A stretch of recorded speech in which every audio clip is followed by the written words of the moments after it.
കിടപ്പാടമുണ്ടാക്കാൻ ഇറങ്ങുന്ന മനുഷ്യർ ഏറ്റവും കൂടുതൽ ബുദ്ധിമുട്ടുന്നൊരവസ്ഥയാണ് കേരളത്തിലെ നെൽവയൽ തണ്ണീർത്തട സംരക്ഷണ നിയമം.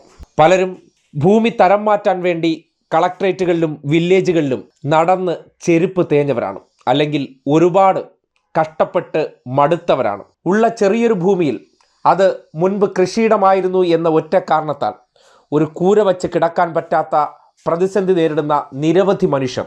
ആ മനുഷ്യരുടെ പ്രശ്നങ്ങൾ തിരിച്ചറിഞ്ഞ് സർക്കാർ ജനകീയമായിട്ടുള്ള ഒരു തീരുമാനം കൈക്കൊണ്ടിരിക്കുകയാണ്. തദ്ദേശ സ്വയംഭരണ വകുപ്പ് മന്ത്രി MP രാജേഷാണ് വീട് വയ്ക്കാൻ പരിശ്രമിക്കുന്നവർക്ക് ഏറെ ഗുണകരമായിട്ടുള്ള ആ തീരുമാനം പ്രഖ്യാപിച്ചിരിക്കുന്നത്. ഇതിനെ സംബന്ധിച്ച് അദ്ദേഹം സോഷ്യൽ മീഡിയയിൽ പങ്കുവച്ച കുറിപ്പ് ഈ നാട്ടിലെ സാധാരണക്കാരായിട്ടുള്ള നിരവധി മനുഷ്യരെ സംബന്ധിക്കുന്നിടത്തോളം ഏറെ ഗുണകരവും പ്രയോജനപ്രദവുമായിട്ടുള്ള തീരുമാനമാണെന്ന് പറയാതിരിക്കാൻ നിവർത്തിയില്ല.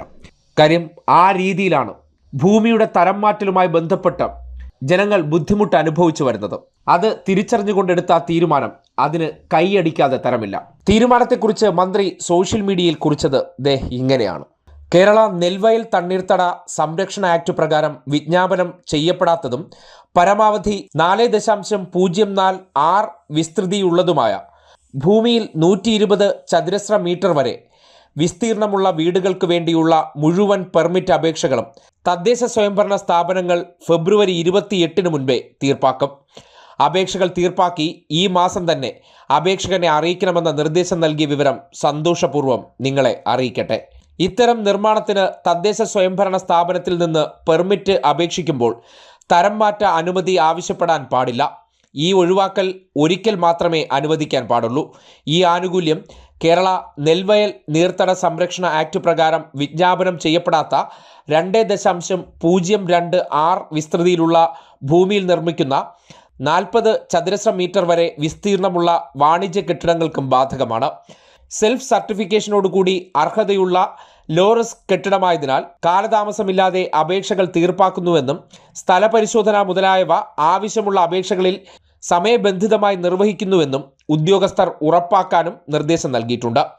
ഈ ആനുകൂല്യം ലഭ്യമായ എല്ലാ അപേക്ഷകളും ഫെബ്രുവരി 28 തീർപ്പാക്കും.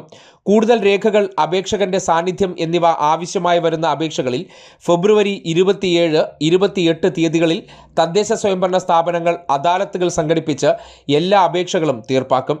ലൈഫ് ഗുണഭോക്താക്കൾക്കുൾപ്പെടെ പൊതുജനങ്ങൾക്ക് ഏറെ പ്രയോജനകരമാകുന്ന ഇടപെടലാണ് സർക്കാരിൻ്റെ ഭാഗത്തു നിന്ന് ഉണ്ടായിരിക്കുന്നത്.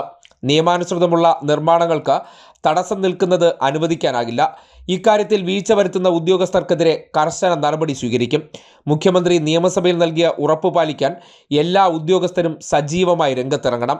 ആനുകൂല്യമുള്ള കെട്ടിടങ്ങൾ നിർമ്മിക്കുന്നതിനും തരം മാറ്റത്തിനുമായി അപേക്ഷകർ അധികാരികളെ ഇപ്പോഴും സമീപിക്കുന്ന സ്ഥിതിയും തരം മാറ്റാത്ത കേസുകളിൽ പെർമിറ്റ് നിഷേധിക്കുന്ന സ്ഥിതിയും പരിഗണിച്ചാണ് ഈ ഇടപെടൽ. ഈ സമീപനം മൂലം 2018 നെൽവയൽ തണ്ണീർത്തട നിയമത്തിൽ ഭേദഗതി വരുത്തിയതിൻ്റെ ആനുകൂല്യം ജനങ്ങൾക്ക് പലപ്പോഴും അനുഭവവേദ്യമായിരുന്നില്ല.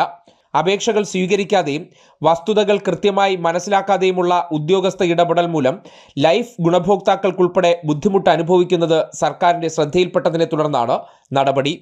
വിഷയത്തിൽ തദ്ദേശ സ്വയംഭരണ വകുപ്പിലെ ജീവനക്കാരുടെ അടിയന്തര ഇടപെടലിന് മുഖ്യമന്ത്രി നിയമസഭയിൽ നിർദ്ദേശിച്ചിരുന്നു. ഇതേ തുടർന്ന് തദ്ദേശ സ്വയംഭരണ വകുപ്പ് മന്ത്രിയുടെ നേതൃത്വത്തിൽ ചേർന്ന ഉന്നതതല യോഗത്തിൻ്റെ തീരുമാനപ്രകാരമാണ് അപേക്ഷകൾ ഉടൻ തീർപ്പാക്കാനും അദാലത്തുകൾ സംഘടിപ്പിക്കാനുമുള്ള നിർദ്ദേശം നൽകിയിരിക്കുന്നത്. ഇതാണ് മന്ത്രിയുടെ കുറിപ്പ്. ഇതിലൂടെ മനസ്സിലാക്കാൻ കഴിയുന്നത് തദ്ദേശ സ്വയംഭരണ സ്ഥാപനം മുഖേന ഒറ്റത്തവണ നിർദ്ദിഷ്ട ഭൂമിയിൽ വീട് വയ്ക്കാനും ചില കച്ചവട സ്ഥാപനങ്ങൾ ആരംഭിക്കാൻ വേണ്ടിയുള്ള ഇളവ് ലഭിക്കും. അത് ഒറ്റത്തവണ മാത്രമേ അനുവദിക്കത്തുള്ളൂ. ലൈഫ് പദ്ധതിയിൽ ഉൾപ്പെടുന്ന നിരവധി മനുഷ്യർക്ക് ഇത്തരം സ്ഥലങ്ങളിൽ തണ്ണീർത്തട നിയമങ്ങൾ വെല്ലുവിളിയായ സാഹചര്യത്തിലാണ് ഈ തീരുമാനം കൈക്കൊണ്ടിരിക്കുന്നത്.